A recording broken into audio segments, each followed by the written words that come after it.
Musa chaliwa fato yogera bya kisiro gumwe. Okuba ki?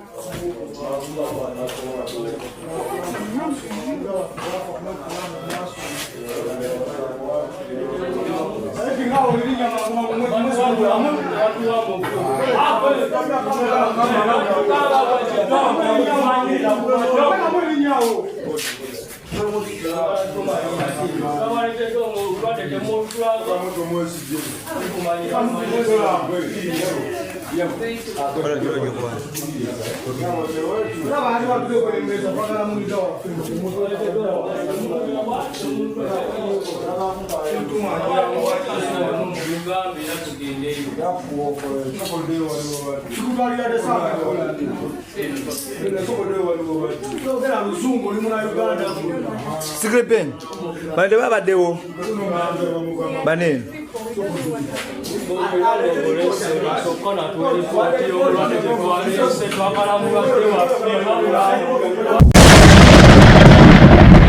omusango ogusooka obunaanibwa omusango gw'okutuusa obuvune ku muntu obw'amaanyi kino kimenya amateeka ga Uganda kawaayiro 222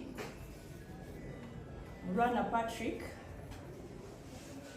Mugabi Julius n'abalala abatannakwatibwa kigambibwa nti n'ennaku z'omwezi 19 omwezi gwe-11 omwaka 2024 eddwaliro ly'ensambo St. Francis erisangibwa mu Makindye Division mu disitulikiti y'e Kampala mu ngeri emenya amateeka mwatuusa obuvune ku Dr. Matogoza omusango ogwokubiri era nabwo gwakutuusa buvune bw'amaanyi ku muntu nga nakino kimenya amateeka ga Uganda kawaayiro 222 Mulwana Patrick Mugabi Julius n'abalala abakyanoonyezebwa. Omusango ogwokusatu era nabwo gwakutuusa buvune obw'amaanyi ku muntu nga nabwo gumenya kino ekikolwa kimenya kawaayiro 222 mu mateeka ga Uganda. Mulwana Patrick Mugabi Julius n'abalala abakyanoonyezebwa.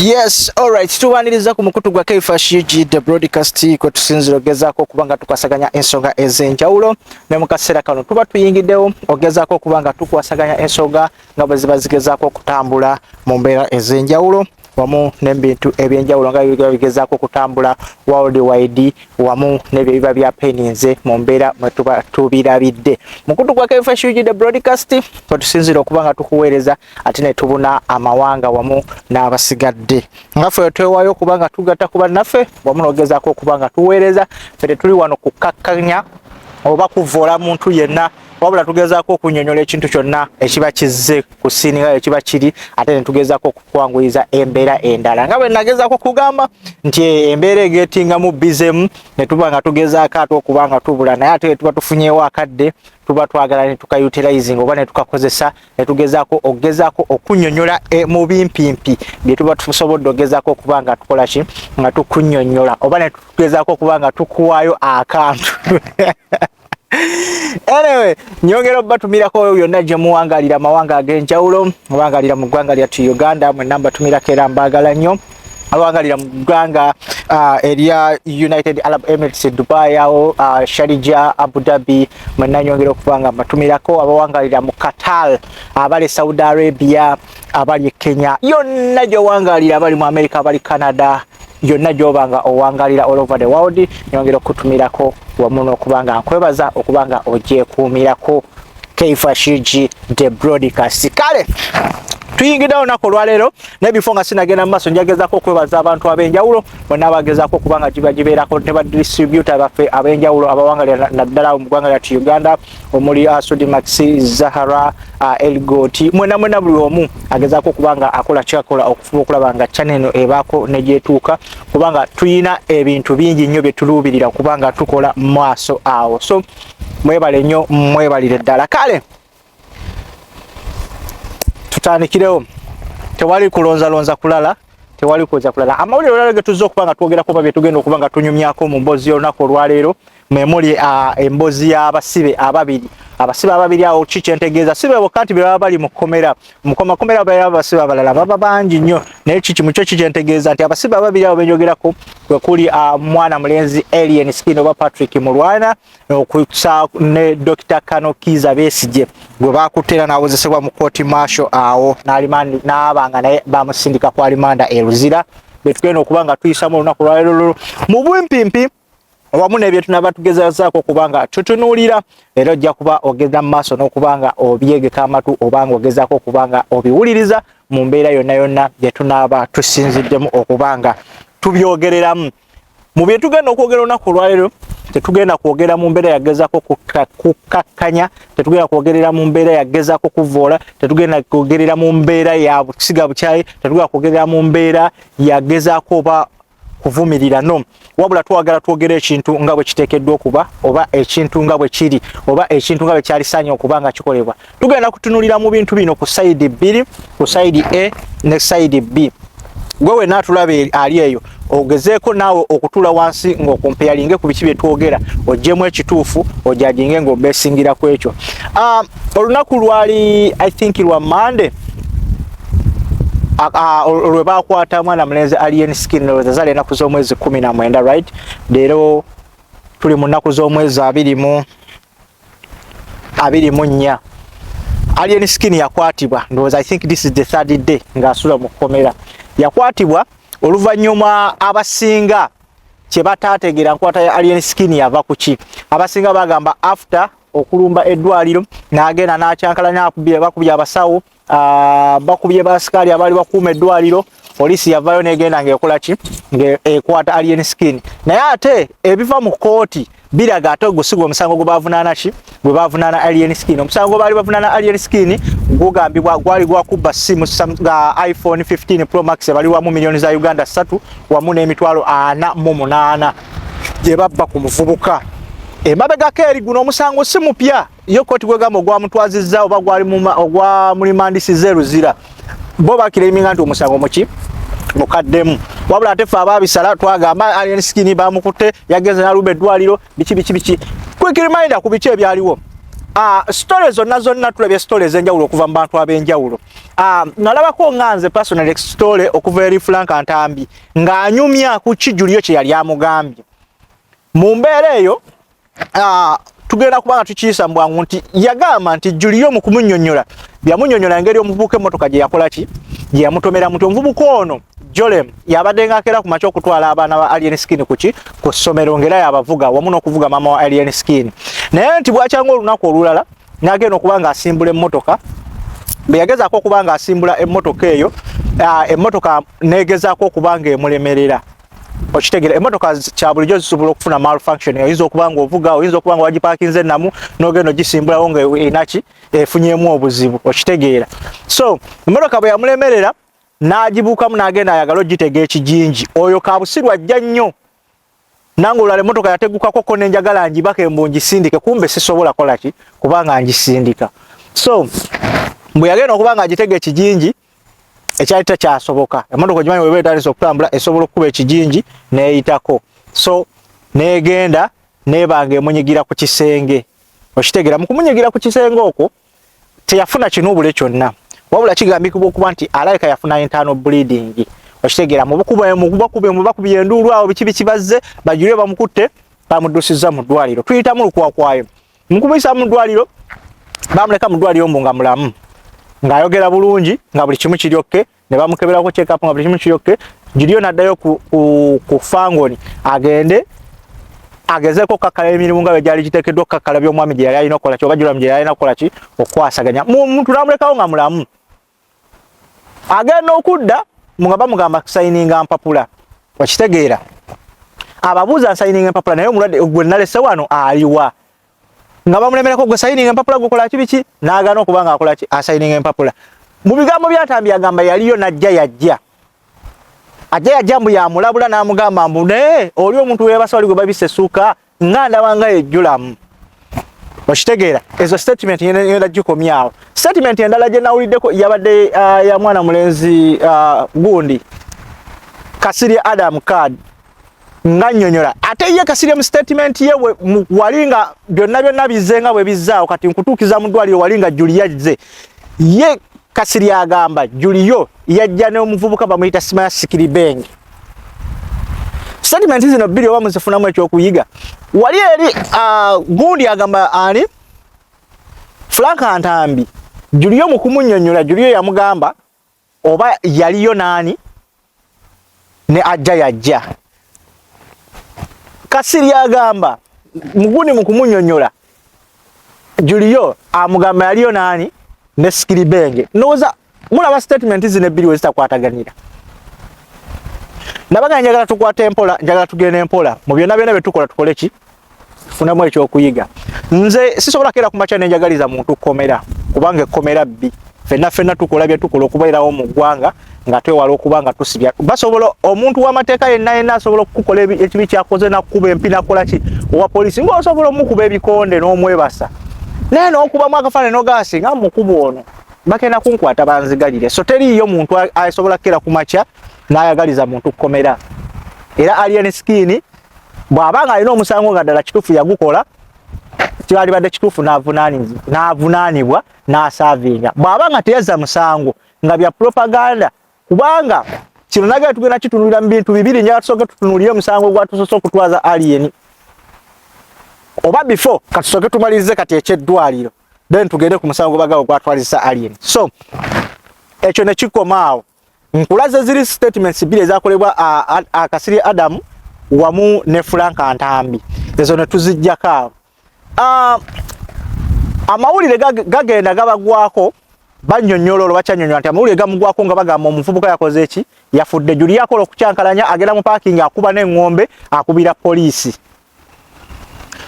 ejja wano webagambira nti yagenda okuddayo bagenda okudda okunfominga mama w'omugenzi Fangoni Forest yonna nga bwekuŋŋaana bagenda okudda ku ddwaliro ng'omulwadde akoze eki taliiwo bamututedda ogenda okumukolako postmortem report jukira bagamba ensambi tebakola postmortem bagikolerawa Mulago so nga bagamba bamuhandolize poliisi bamutwalewa ku postmortem eddwaliro ligamba omulwadde yali abandoned bano bagamba omulwadde waabwe tabeera nka abandoned kyovala bamulekako n'omujjanjabi akawungezi koolwo Alien Skin alabibwako ne ttiimu ye mu bigambo ebyayogerebwa mu Katambi ng'agamba nti bano basaaga omuntu waffe bajja muntu wanga muki nga mulamba oba mayiti nga bamwagala nga muki nga mulamba mu byo mu statement kiki yali agezako okutegeeza nti byonna baali bikoze oba omuntu yalikedde ku makya n'afa kubanga okufa kuli nnomo naye ye kyali agezaako okubanga tebakwata muvubuka Jolam kumusalaasala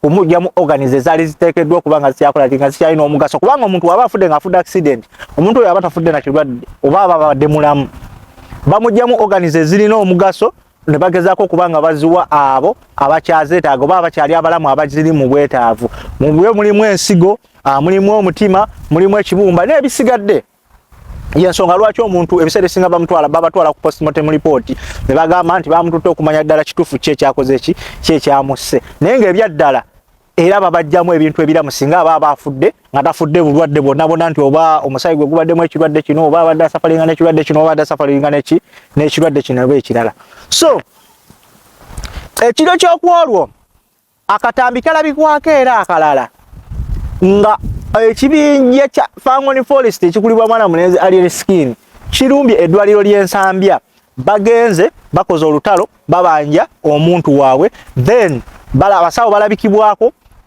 nga bali kuli eriringa reception oba office ya doctor nga Alien Skin akutte simu looza ali alina report gye yali akuba okuva ku kamera yaki ya doctor then omusawo mulala abikuwako nga agamba we tula wansi olutalo lwali lw'amaanyi awo actually mudwaliro era nga balagibwa basikaali abagezaako okuba abakuumaddembe abakuuma eddwaliro awo bakubwa bubi nnyo ng'era baali bakola ki batunnyulukuka musaayi mu kyo kino ki kye twagala okutunuulira twala tutunuulira ebintu bino wammanga ekisooka bwe kubanga kusiba basobola okusiba the entire Fangoni Forest lwaki nti mwe kennyininyini mwagenda okukola violence ku ddwaliro eri containinga abalwadde abalala abasoba mu 100 be muyinza okuleetera okutya n'okuba nga bakutukirawo ku ssaawa eyo ne baba nga bava mu bulamu bw'ensi eno nga batunulidde ebikolwa ebikola ki ebikolebwa ku basawo bennyini nyini abali mu bajjanjaba wamu ne basikali abagezaako kubanga bakola ki nga bakuuma eddwaliro eryo. Omulwadde yennyini ng'abadde ku kitanda oba ng'abadde atambula mu waadi oba mu nkubo ez'amalwaliro omwo n'alaba ebikolwa ebigenda mu maaso nga wapuleesha olwo yaba amaze okukutuka kuba bw'agwa eri n'azirika tewabaawo omusawo yenna aba agenda mu atendinga lwa nsonga abasawo muba mubatadde ennyala. Kyekisookera ddala nti kayosi gye mukoze mu ddwaliro yokka esobola okuviirwako okuvaawo kw'obulamu bw'abantu abalala bangi. Kubanga ku ssaawa eyo ne wabaawo omulwadde nga wa emergency tewaliwo omusawo yenna ayinza kugezaako kubanga amwatendinga simply because olwaki ekiba kigenda mu maaso. So mu mbeera eyo ekyo kyokka kisobola okusibya buli muntu eyalabikira mu katambi akaali awo. Ekisookera ddala mmwe kennyini mmwe mwekwasa mmwe bakyogera batya mmwe mwekolako obujulizi mmwe kennyini by filming yourself nga mukangakanga mutiisatiisa abasawo mubatadde mu mbeera ey'enjawulo mukubye abasikaali ate mwe kennyini mwe mwefiriminga ate ne mubiteeka ku mutimbagano.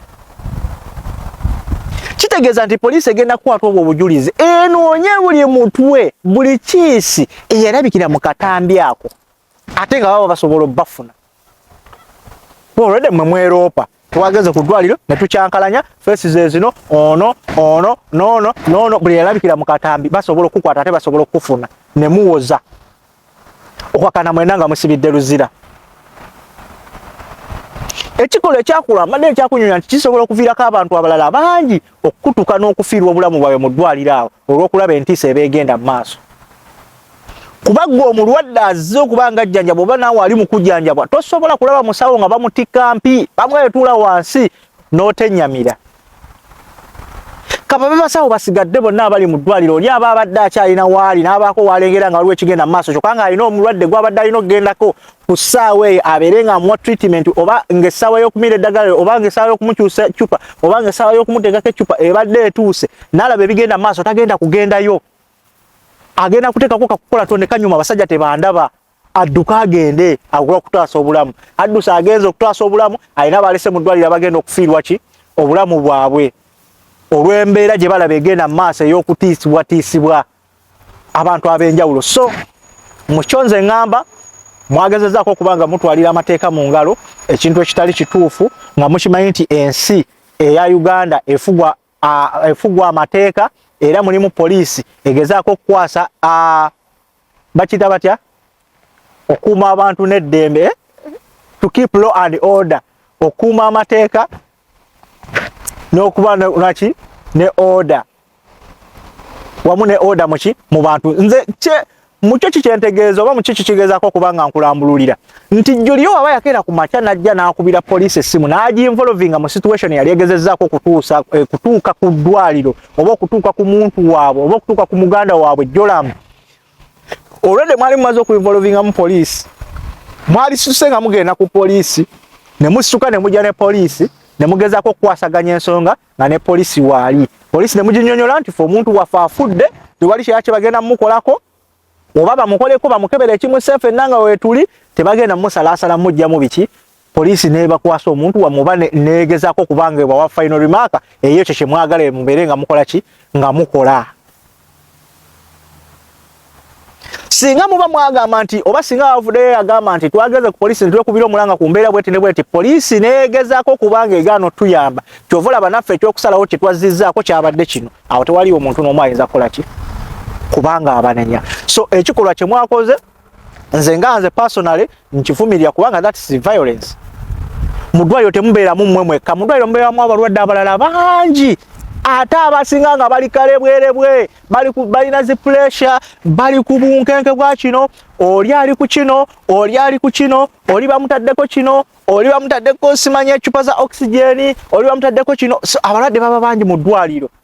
So muba temugenda kukosebwa bulamu bwa muntu omu yekka muba mugenda kukosa entire hospital oba n'abantu abalala batakiriimu baba bagenda kugenderwamu ate balumwe olw'ekikola kyemukola ki kyemukola. So eyo embeera nga tugitunuulidde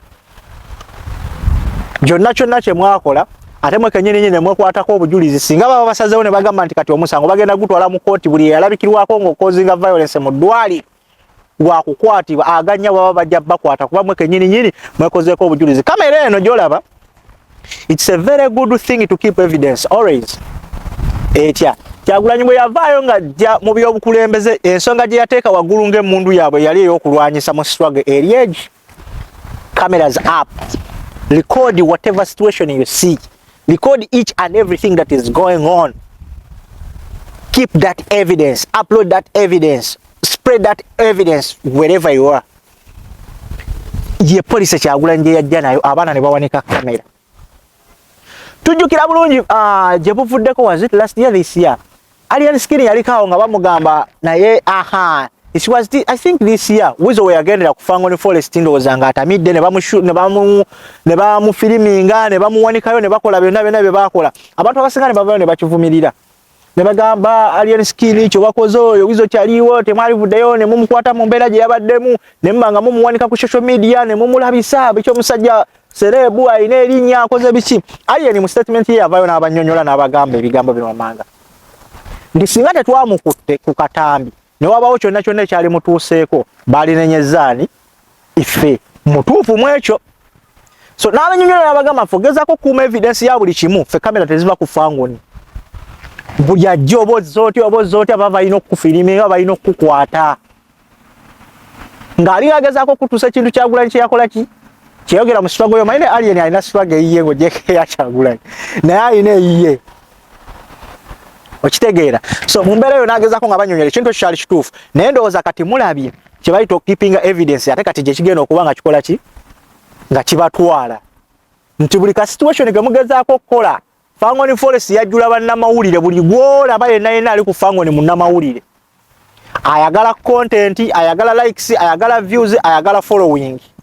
Buli omu amanyikwe kulinya Alien Skinny, which is good. Musobola okumanyikwa ku buli omu ayagala Alien Skinny oba buli awangalira ku Fangoni Forest, you can gain a lot of following naye nga ate bye mukola birimu ensa.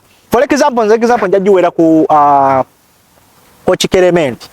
I'm giving an example for Coach Clement. Sinti because olwokuba ye mwali mu struggle. No. Naye Clement ye muntu gw'olaba mukubi wa bikonde, is a professional boxer, is a coach, is a trainer, but is this one guy gotagenda kusanga nga bagamba nti ono Coach Clement yamutuuzizaako engumi. Waba azibatuuzaako azibatuuzizaako eyo unknowingly. Naye Clement ye muntu gw'otawulirako nti yasse ku ddoono. Clement ye muntu gw'otawulirako nti yainvolvinze. Bw'otuulira waka wa Clement ye nalina gw'ashootinga nga amushootinga Alien Skinny. Aba ku kuyimba, vibe, biki naye taba ku nsonga ya violence. Naye abasigadde buli kantu Alien Skinny kagezaako kubanga akola bafuba okulaba nga oli akakwata oba akashootinga yabasooka okubanga akateeka ku social media. Ebintu ebigenda okuvaamu okubanga bibaleetedde obuzibu bwa bwereere. So kati ekyo nga tukiziza ku bbali ekintu ekyakoleddwa kibi era nze nganzo I personally nkivumirira. Violence, it's not always the best solution. Each and every situation, bad or good, there is a solution. Buli situation yonna ejja mu bulamu bwo, buli kugezesa kuno okujja mu bulamu bwo wabaawo ensonga lwaki kuba kuze ate wabaawo engeri gy'olina okuba nga obuvuunukamu. So ekintu ekyakoleddwa kikyamu. Going back, kati nkuzaayo ate kati ku kyeddwaliro. Eddwaliro ekintu kye lyakoze nayo lyennyini bano abantu babanga ddala kituufu baleese omuntu ng'omuntu oyo yabadde mulamu bulungi nga bamugyeyo nga yafunye accident, yafunye okukosebwa naye okukosebwa okwo si kwa maanyi. That means omuntu oyo asobola okuba nga afuna first treatment n'aba nga asobola okuba nga awonyezebwa. N'ekirala amalwaliro ekintu kye bakola nga kye bannawulidde banyonnyola abantu ab'enjawulo, bwe baba nga bakuleetedde omuntu patient nga ddala ali mu mbeera mbi, kyekigana okuba nga you attend that person n'omuwa first aid esookerwako as the other people oba abantu bonna baba bamuleese oba omuntu yenna abamuleese bw'akola ku kya clearance ekyokuba nga musasula. Leave alone these things bye mugamba mbu we cannot attend any patient before the first payment. First payment can be done. Naye kati kolebwa ono mumuteeke ku nnyala aleese omuntu ngeri bwe mugezaako kubanga omuntu ono mumuwa first aid abeere ng'akolwako. Another thing, amalwaliro agasinga muddidde embeera y'abantu gye baleeteramu abantu nga beetaaga obujjanjabi ne mubawa bayintaani bagezeeko okuba nga babaatendinga. How do you expect a medical learner oba ene nurse oba muntu yenna nga ali mu process yagezaako kuyiga ate n'omuteeka mu situation eri serious ey'omuntu gwe balese nga ali serious gwe mumuwa ate agezeeko okuba nga amwatendinga? That means that person ayina emikisa nkaaga okukolera ensobi mu ekyo ky'aba akola kubanga aba akyayiga kiyige. Kyova olaba nti ebiseera ebisinga bwe muba nga muli ku masomero babawa notice, bwe bamala okubawa notice tebabaweerawo exams ze bakuwa akadde ne bagamba genda obeere ng'oyisa mu notices otegeere ki ky'ogenda okuba ng'okola mu bibuuzo. The same applies to this. Nti bw'oba mujjanjabye omulwadde asooka doesn't mean nti kati omusawo oyo yenna a practitioner aba alidde okuba nga agenda kuba ajjanjaba omuntu. Ekisookera ddala bagenda sooka baleeta omuntu ng'ali bubi, for example patient wa accident bamulese yeetaaga first hand treatment. This person ekigenda osooka okumujjira mu bwongo shock lwansonga aba atandika bitandike. There is a lot of higher chances there is higher chances okubanga omuntu oyo embeera gye baleeteddemu omulwadde oyo agenda mukoleramu ensobi egenda okuviirako omulwadde oyo kubanga afa. So amalwaliro ekyo ekintu kibiina okuba nga kitereezebwa. Bwe mubanga ddala kituufu nga Julio nga bwe bagamba nti omuntu ono baamuleese, yes, ekyamuleseza mu ddwaliro kukakasa nti teyafunye bukosefu muki munda, kuba ebiseera ebisinga accident etafulumya yadde ekiwundu yadde akasaayi eba mbi. Kubanga osobola okufuna accident n'ogivaamu ne weekunkumulako nga you feeling okay, bodde waka ne webaka bwoti todda ngulu w'ofiira, kitegeeza wafuna internal bleeding n'omutima gwennyini giyinza okuba nga gwakutusa omutuwa naye nga tomanyi nga ogenda kufa in the next 1 hour. Kyova olaba nti ne bw'okola otya nga ofunye accident naye nga tolina kyofunye bakurushing okuddusa mu ddwaliro ogezaako okuba nga bakolako check-ups ez'enjawulo. So y'ensonga lwaki bano bakayana bagamba omulwadde waffe twamulese mulamu nga buli kimu kiri okke, naye lwaki yatuuse kweno embeera n'okuba nga afiira mu ddwaliro. Mwekyo mbawakira amalwaliro agasinga mulekeraawo okukozesa bayintaani mubagezese ku bintu ebisigadde, mubagezese ku balwadde abo. Yes, ng'omulwadde alina essuubi nti omulwadde ono agenda kuba, naye si kuba n'abalwadde babaleetedde nga bali serious. Mumenya abantu emitima bangi, olinaga omulwadde wange namulese mu ddwaliro nga mulamu naye ngenza okuyitawo ennaku 2 bamumbikira nti mufu, batuwadde ekitanda naye nga tubadde tesuubira kubanga batuwa ekitanda. Ahadi Frank Kachumba ng'agamba nti ye alina ba medical doctors e Kenya naye bagamba 100 oba ku bantu 80 abasindikibwa okuva e Uganda okugenda e Kenya ku birwadde ebyenjawulo bye baba discoverinze wano mu Uganda bagenda okutuuka e Kenya ng'ebirwadde bye babagambye ate si bye bibaluma. Bana Ministry of Health ye Uganda nayo yeetaaga okussa egundi enneekennenya ey'amaanyi ku basawo abafulumizibwa abagabibwa mu malwaliro ag'enjawulo, ku basawo abafuluma abagenda mu malwaliro ag'enjawulo. Twakalaba incident wano omusajja wa P7 abadde ajjanjaba okumala emyaka egisukka mu 5 ng'ajjanjaba akozesa amannya ga muntu mulala, medical doctor mulala oba doctor mulala, amannya g'omuntu g'abaddemu naye ng'alina ne insurance. Story emwagiraba yaliko ku Gospel Live wa Farouk ng'ajjanjabye abantu emyaka egisoba mu 5 naye nga yakoma mu P7. Kati oyo agenda kujjanjaba ki bakuleese oyina ebikuluma akwekebejja agambe kyekikuluma.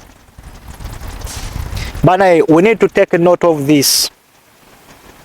Otherwise, if Ministry of Health tevaayo kubanga egezaako okuteeka strict actions ku basawo ab'enjawulo abafulumizibwa ne ku basawo ab'enjawulo ba medical practitioners ne basawo ab'enjawulo abali mu malwaliro ag'enjawulo, beetaaga okussaako lishafu n'okubanga babateeka mu kasengejja. Olina ebiwandiiko ebikakasa nti ddala oli musawo, ddala kituufu kyewagenda n'oba ng'osomerera kyokola. Ogenda sanga omusawo w'amannyo ate nga yakuba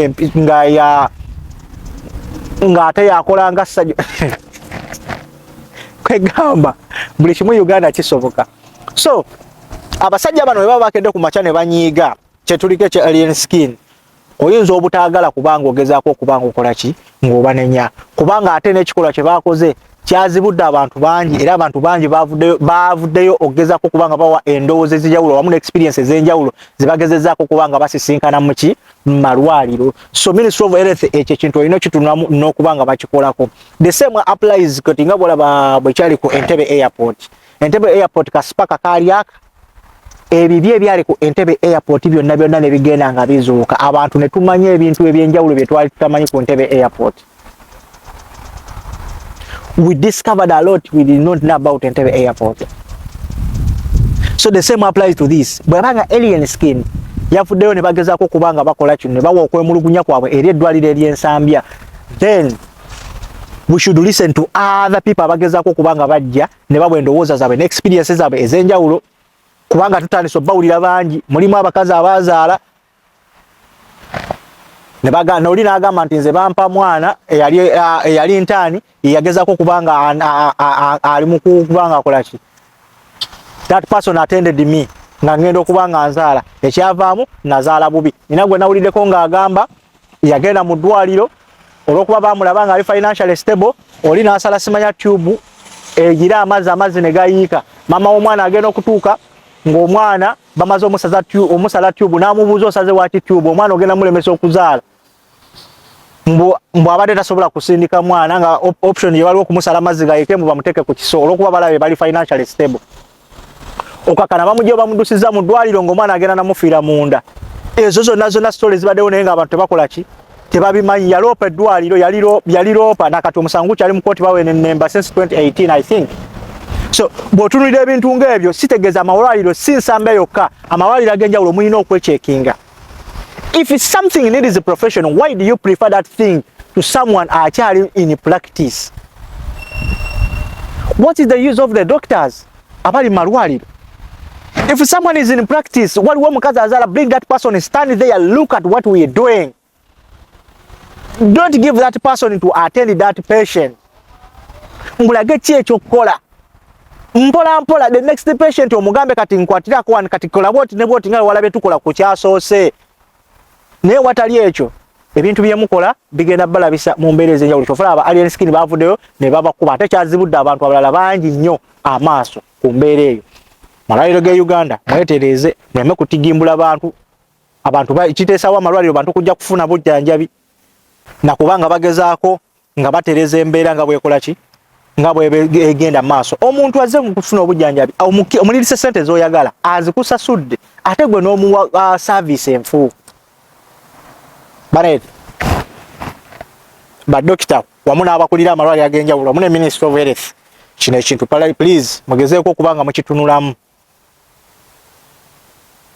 mukitunulemu. Otherwise oyinza obutanenya abaana ba Fangoni ekyabakozesezza ekyo kyonna bwabadde busungu na nyiike gye balina ku mutima. Kubanga omuntu ebiseera ebisinga bw'anyiiga tomuwa ki kyakkola. Tomugamba nti abadde obakwata akambe tokakwata katikwata bulooka no. Bagamba mu lutalo tebagaanamu ttanka. Anything you can see ng'osobola okikozesa to win the war, you can use that thing. I'm not saying that I'm on the side of the violence, I'm against the violence. But people go for violence or opt for violence simply because of what they feel inside. So boba kakaseera nga bakigamba nti tebafunye bwenkanya bumala kuva mu ddwaliro. Okitegeera ate ne bagezaako kubanga tebaagala muntu waabwe abeere ng'asalibwa okugibwamu ebintu byaki eby'omunda omuli ensigo, emitima, ebibumba. Omanyi sebo omuntu akufaako awo ne bw'aba afiiridde waka poliisi sebo nejja nemunona nemutwala mu ddwaliro bwakolebweko postmortem report. Bamukolako lipooti ne tumanya ekimusaba agenda kudda. Ekituufu kiri nti baba bamututtemu okolamu bintu bye bakabeera kiba kimusse bwe buba bulwadde bamanye nti ono tewali kimwetaagisa timuyina kimugenda mujjamu afudde alina obulwadde. Bwabanga talina nti kirwadde kimubadde munda nga bamukonkola mu kyovula abajja balina bipamba babatunze. Omuntu afiiridde waka mumuleka afiire waka. So ekintu ekyakoleddwa kyabadde kibi nnyo. Alien skin yajja n'akwatibwa olunaku ndowooza lwali lwa Monday. Was it Monday? Seerabiddemu leero tuli wakumeka tuli mu Sunday. few days ago sijjukira bulungi lunaku naye nga yakwatibwa amawulire ne gasatulating all over social media. Alien Skin yakwatibwa agenze n'atuzibwa yakwatibwa that very day kooti n'etulirawo ku olwo ne batageza kuba nga basala omusango gwe ne bamwamusindika kwa limanda eruzira. Kino ndo kitulaga ki fena abavubuka abali eyo nti you can be whoever you want to be, but never forget one thing, nti abasajja bakira ku macha ne batula wansi ne bakuliyetinga amateeka ne bava mu kuliyetinga amateeka gala amateeka gensige tutambulirako tegava wa Katonda.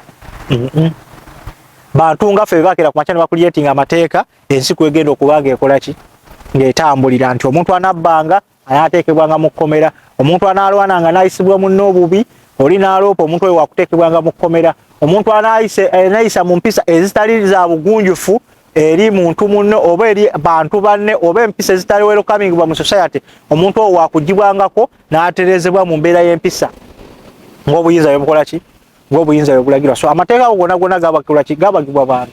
So kubaga amateeka ago ne wakateekebwako ekiwandiiko ekigamba no one is above the law.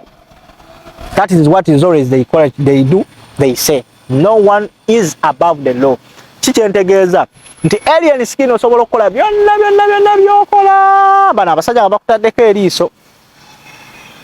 Kino nabagala sigezaako kukyogera kukakkanya oba kuteeka muntu yenna wansi, wabula njogera ki ekigezaako okuba nga kitambula mu society. Nze Alien Skin simuyinaako buzibu, byonna byabadde byekola, byonna byabadde ajja yeekola, it is okay. Buli muntu alinako a prime time ye gyoba oteekeddwa okukolebwamu ekintu mu ngeri yonna gyoba oteekeddwa okukola ng'okola ki ng'okikoleramu. So Alien Skin waddembe okola kintu kyonna kyabadde ateekeddwa okuba ng'akola during his prime time. Naye prime time bweggwako bakaseerako bwe kasebengerera, what are you planning to do next? Alien Skin abadde akola ebintu bingi, yalumbangako bakaizi waggulu ku stage n'amugamba lwaki wanjogeddeko booti ne booti ngaali Alien Skin tayogerwako ssebo ng'omwogerako ngaali twalabako nga bakomanda mudoga avayo nga abawoninga nabagamba musobola okutwogerera byonna bye mwogerera naye we tukusanga ojja kwefumita mu ttaka. Kitegeeza bo nga teteekeddwa kuba ng'okola ki ng'obwogerako ekibi kyonna nga the only thing you need to portray is the goodness or the positivity on their side, which is not good. Buli muntu adeserving okubaawo, buli muntu adeserving his rights, buli muntu alina kyonna kyateekeddwa okubanga akola okufuba okubanga abeerawo. So mu mbeera eyo omwana mulenzi yakwatibwa n'atwalibwa mu kooti. Ffenna ku misango abasinga gye twali tulowooza nti omusango gwe batwaliddeko Alien Skin gwe musango yazizza ogw'okubanga baalabikidde mu katambi nga balumbye eddwaliro ly'Ensambya, era abasinga yasooka n'atwalibwa eruzira n'atidde ng'abasinga kye kintu ekiri ku Alien Skin yakubya abasawo, Alien Skin bakubya yakwatibwa atwalibwa mu kkomera. Munnaye ate omusango unfortunately si gwe yali akwatibwa oba si gwe gwali gumuvunaanyizibwa, era n'eddwaliro lyennyini terinavaawo kubanga alikola ki nga liropa, wabula liira statements ez'enjawulo ze lyakoze bona agenda ku tweet y'ab'Ensambya ojja kuba ozisomako ng'ogiraba okitegeera.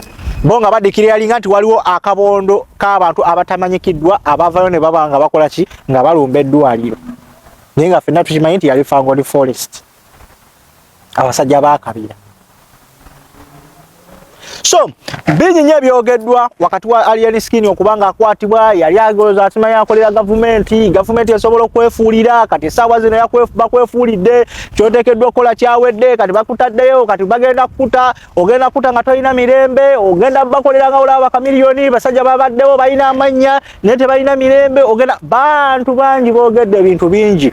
Naye nga kikuwonyisa kisobola okuba ebintu bibiri. Alien Skin abadde abeerawo naye nga ate oyinza okwesanga nga abadde talina n'ekimu kakwate n'akamu kalina ku gavumenti. Yes, yavaayo n'agenda n'alaba omukulembeze w'eggwanga.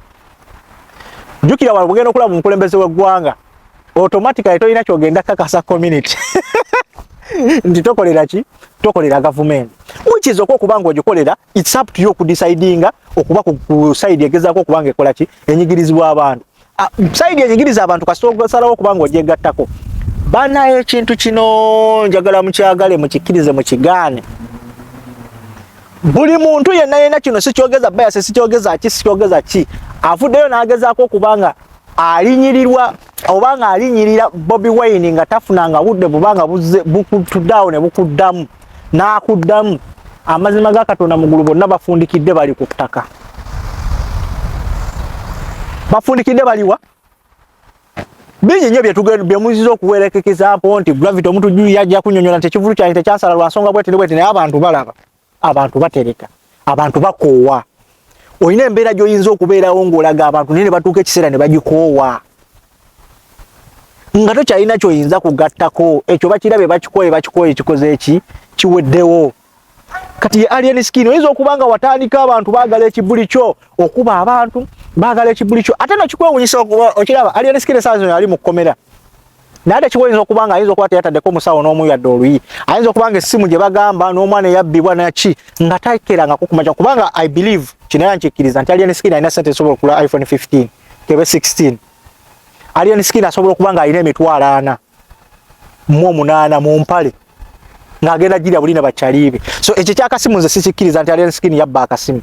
Naye ayinza okuba nga abamu ku bantu be batambula nabo mulimu eyawanvu y'omukono olobale jukira lobale guba musango gwozizzanga okozesezza amaanyi okujjako omuntu oba ngokozesezza ekyokutiisa tisobanga omuntu omutadde ku gun point n'omugabo otampa kino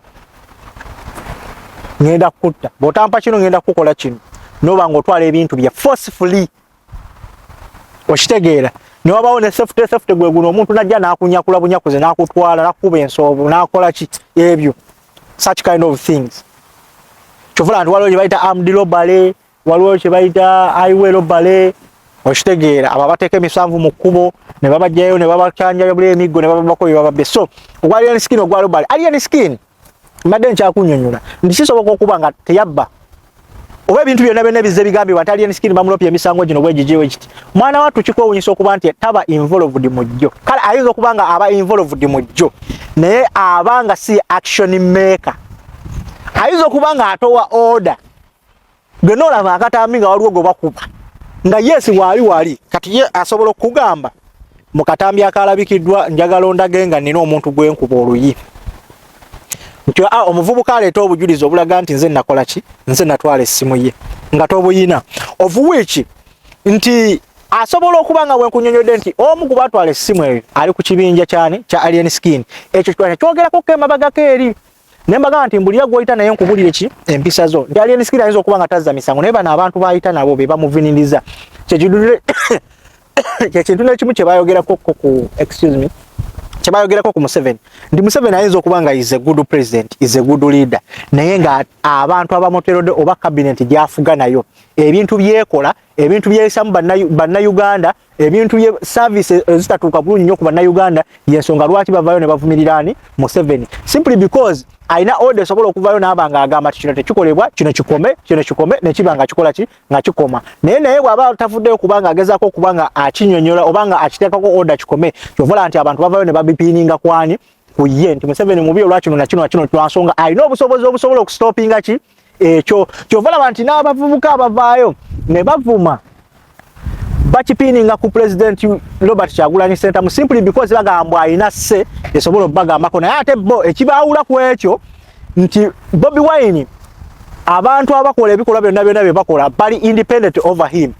Ovola uli agamba nze Bobi Wine si yangulira data si yandagirira bice by'okwogera nina obulumi nganze ngati ng'omuntu obusobola okwogera biki byenjagala unlike President Museveni nti ye ministry zonna ziba under ye bwagamba nti ministry ya health mukere ku macha abasawo b'ekibuga bonna mu bagobe mu ddwaliro kisoboka within a month ne bakola lishafu buli musawo atalina mitendera gituukaganye na kubeera musawo n'agibwamu ye kyenjawulo ekiriwo kyovola nti ye buli kimu bakipiininga ku ye ne gavumenti ye oba tufunye enjawulo mu ekyo so yensonga lwaki ne alien skin bakeera ku macha ne bamuvuna nti alien skin yabba essimu ayinza okuba nga si yagibba kuba ekyo ndiko nko alien skin yasobola okugula essimu yonna yojala akola ki gyayagala ne bwakeera ku macha n'ateekako TikTok ye n'agamba njagala y'abazira bakisaba 2 bangulire essimu asobola okuba nga akola ki ng'abafuna mulimu baddayi hadi abamwagala ku nnyolo so naye omusango gwamukwatibwa kigambibwa yabba essimu n'emitwalo 4 mu 8 esaazi zino yalimandigiddwa eruzira wakudda ng'ennaku z'omwezi 9 Desemba ekigambibwa okuba nti by that time kooti zijja kuba ziggaddewo era kigambibwa okuba nti omukulu ayinza okuddamu okulabwako ng'ennaku z'omwezi 9 February ekyo nno kiba kiralamu naye nga tukusabira yonna Alien Skin gy'oli obwenkanya buteekeewo omwawaabibwa waba talina ddala bukakafu bulaga nti ddala ekintu ekyo wakikola oba nga tewakikola oteebwe oddeyo olabirye famire okuba oli musajja wa famire ate olina n'abantu abakulyako baki bangi ate nga ne saa zino wetwogerera toyinza kubanga obaddewo nga tolina bivulu byogenda kuyimba mu festive season okuva December paka January oyinza n'okubanga ne ku weekend eno obadde olina ebivulu byotobadde oteekeddwa okukola ki okuyimbako. So obwenkanya bulabikibwewo Alien Skin tukusabira ove mu komera ddala kitufu obanga tewakiza omusango tewaguzza ate oba waguzza tusaba kooti ekitunulemu neyawaabibwa afune obwenkanya. So mu nsonga ezo njagala tuzitunulize naki n'obwenkanya obwenjawulo. So naye ng'ekyo kikulaga kigoye n'omuvubuka ali eyo ng'olina evvubuka nga ali kuwaga nti you can be on your prime time but don't forget the world is watching. People are watching. Emisango tegivunda. Osobola okuvima yona yona gy'oyita mu kkubo n'obostinga n'okola biki. Naye ekigo bakiyita one way ticket. Osobola okugwa ekigo nga tekibadde kya music kubanga bambi Alien Skin yali ku music. Asobola okubanga alina ne business ze endala zakola ki zaatambuza. Naye nga most important ffenna kwe tumutegeredde abadde music. Tusobola okuyimba free Alien Skin naye munayenge etteeka lyakutte libateeka olaba lyakwata sipapa banaye. Ayino example y'abantu bagiwadde bangi sipapa mukomera gyali bakitatta abaali basavinga government on merit nga bayina sente bayina buli kimu nene batuuka essaawa zino atemeza amabega wa mitayimbwa sipapa Yisima yameremerwa okubanga afuna obukuumi obw'enjawulo nattibwa mu bulumi obw'amaanyi ng'akubwa masasi. Olaba battaba security personnel Muhammad Kirumira bakaweesa naye ate gwe miya komona. So ebintu ebimu tubikole nga tuba beegendereza. Alien Skin wamu ne group gy'okulembera nti musobola okukola ebintu ebyenjawulo ku bantu ab'enjawulo ne baloopa ku poliisi ne batafuna bwenkanya emisango ne gibeerayo naye omuntu oyo atuuka ekiseera abantu ne beekyawa n'okolebwako obulabe bwonna nga tebuvudde mu state tewali kyabukoze naye omuntu n'akupangira seba abantu ne bakujja mu bulamu bw'ensi eno. Naye ng'ate ogw'omusango we guba guwedde ayino emisango emirala gigenda kuttuka eri Alien Skin ng'omuteeka ewaaga bwe banaaleeta Alien Skin mu kkooti omusomera teweekanga nga emisango emirala nga 10 givuddeyo gyonna nga gipininga Alien Skin.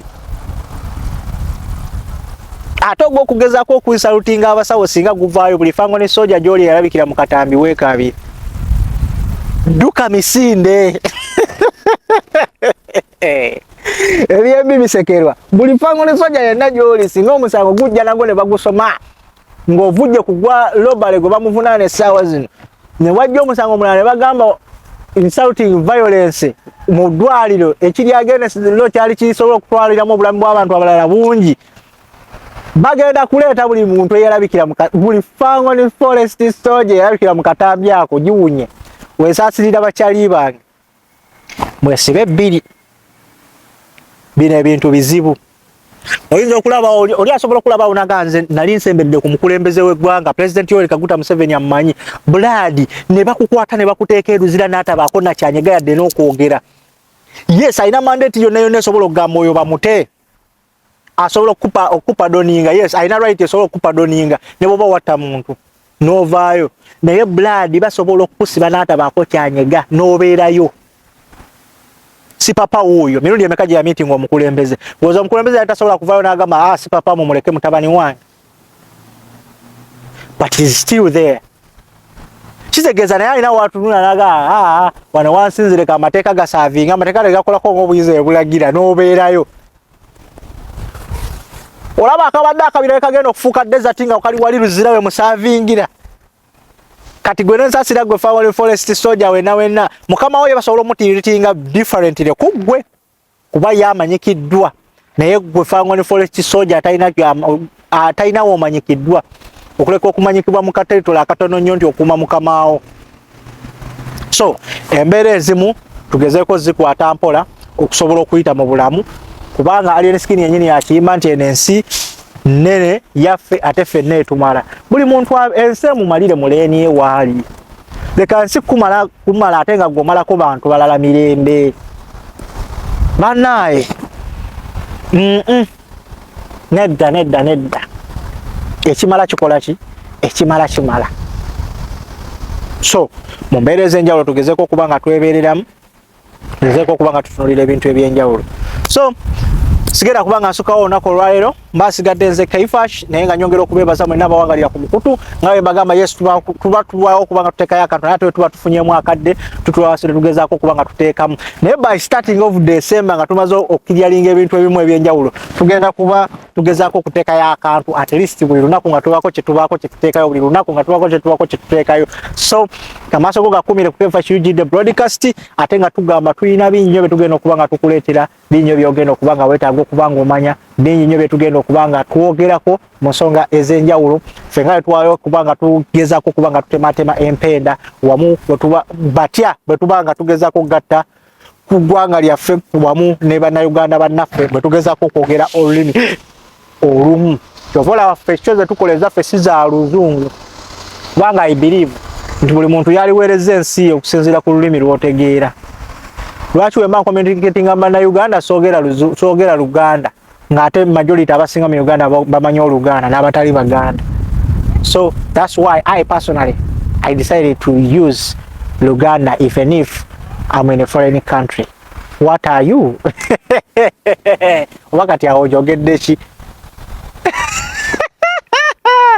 Anyway, mbagala nnyo mwenna, nze nsigadde nze Daddy Shakibu, bawa Mama Shakibu omu bw'ati. Mubeere bulungi, mweraba.